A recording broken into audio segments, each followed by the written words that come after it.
बिहार के पथ निर्माण मंत्री नितिन नवीन इस वक्त हमारे साथ मौजूद है बातचीत करने के लिए। सर, आरटीआई में जो खुलासा हुआ और एक अखबार में भी छपा है कि आपकी माता के देहांत के बाद भी लंबे वक्त तक पेंशन जो है वो मिलता रहा, इस आरोप पर क्या कहना है?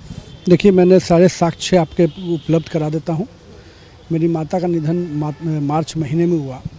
अप्रैल महीने में काम क्रिया के समाप्ति के बाद मई में ही हम लोगों ने बैंक को अवगत करा दिया और बैंक ने उस मेल के आधार पे रिकॉग्निशन भी लिया और जून महीने में दोनों चीज़ों को रिकवरी हुई और जो भी पैसे हैं उसको तुरंत में अति किया।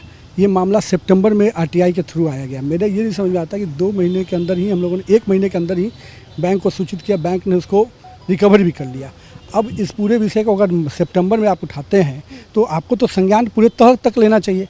मीडिया में केवल सेंसेशन के लिए, न्यूज़ का वैल्यू बनाने के लिए इस तरह से प्रयास किया जाए तो ये तो पूरी तरह से कहीं ना कहीं किसी के छवि को धूमिल करने का प्रयास है। नहीं तो क्या मई के बाद पेंशन आया ही नहीं? नहीं आया। आपको पूरा दिखा रहे, आपको बैंक को हम लोग सूचित जो किए हैं, बैंक ने उसको इंटीमेट कर दिया विधानसभा को भी और बैंक का मेल भी मेरे पास है और हमने मई में उनको इंटीमेट किया, मई में ही उनका लेटर आ गया। क्या साक्ष्य है आपके पास? नहीं, बैंक का स्टेटमेंट है और पूरे जो मेल है और जो बैंक में हमारा पैसा जो रिटर्न हुआ उसका पूरा साक्ष्य है।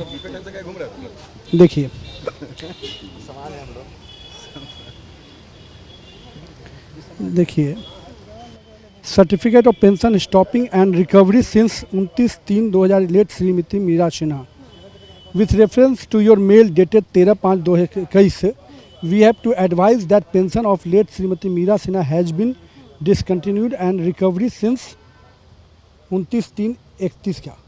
तो ये तो मई का मेल है, तो ऑलरेडी जून में उसको रिकवरी करके बातें क्लोज हो गई हैं। और क्लोज भी क्या, मतलब अप्रैल में डेथ होता है, मई में हम सूचित करते हैं बैंक उसको सिस्टम में, और अप्रैल मई विधानसभा बंद भी रहा, तो सारे चीज़ों को वर्कआउट किया हुआ है। और हम लोग को ये स्थिति नहीं है कि हम माता जी के पेंशन का दुरुपयोग करके हम लोग कोई लाभ लेना चाहेंगे। और ये कहीं ना कहीं किसी ने छवि को धूमिल करने के लिए न्यूज़ को सेंसेशन बनाने का काम किया है, इसलिए सारे साक्ष्य हम अपने सामने दिए हैं। और मेरा मानना है कि कम से कम मीडिया को भी विषय के तह तक जाकर तब कोई विषय पर लाना चाहिए, नहीं तो कहीं ना कहीं भविष्य में मीडिया की प्रासंगिकता भी कमेगी। दूसरा सवाल है सर, बिहार को विशेष राज्य का दर्जा देने की जो बात लंबे वक्त से की जा रही थी, अब कहा गया है कि बिहार को विशेष राज्य का दर्जा जो है वो अब ये सवाल भी नहीं उठाया जा रहा है, विशेष पैकेज की बात की जा रही है। तो क्या आप लोग जो लगातार कोशिश कर रहे थे उसमें कोई परिणाम नहीं? देखिए, बड़ा स्पष्ट है कि माननीय प्रधानमंत्री जी ने जब विशेष पैकेज की घोषणा की तो केवल आप देखेंगे सड़क के क्षेत्र में 54,000 करोड़ का था। आज बिहार को 1,17,000 करोड़ का सड़क के क्षेत्र में काम चल रहा है। आप विभिन्न योजनाओं को उठाएंगे तो हर राज्यों को अधिकार की बात थी। 2014 के पहले राज्यों का अधिकार जो था 14th फाइनेंस कमीशन में, 15th फाइनेंस कमीशन में राज्यों का अधिकार बढ़ाया गया और राज्यों का अधिकार का जो सबसे अधिक लाभ मिला तो बिहार राज्य को मिला। आप चले जाइए सहायता के क्षेत्र में, आप देखेंगे चाहे वो आयुष्मान भारत, सबसे अधिक गरीब को सामने रखकर योजनाएं बनी और आयुष्मान का सबसे अधिक लाभ बिहार को मिला। इसके बाद आप गरीब कल्याण योजना के तहत आज अन्न 80 करोड़ परिवारों को अन्न दिया गया 6-6 महीने का मुफ्त, उसका लाभ सबसे अधिक गरीब परिवार को बिहार में मिला।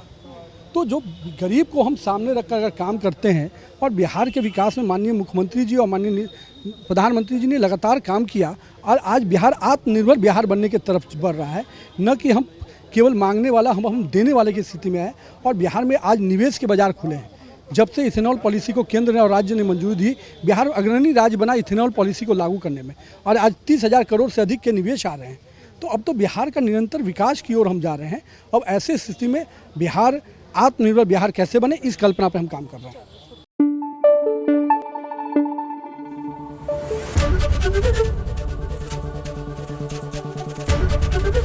एबीपी न्यूज आपको रखे आगे।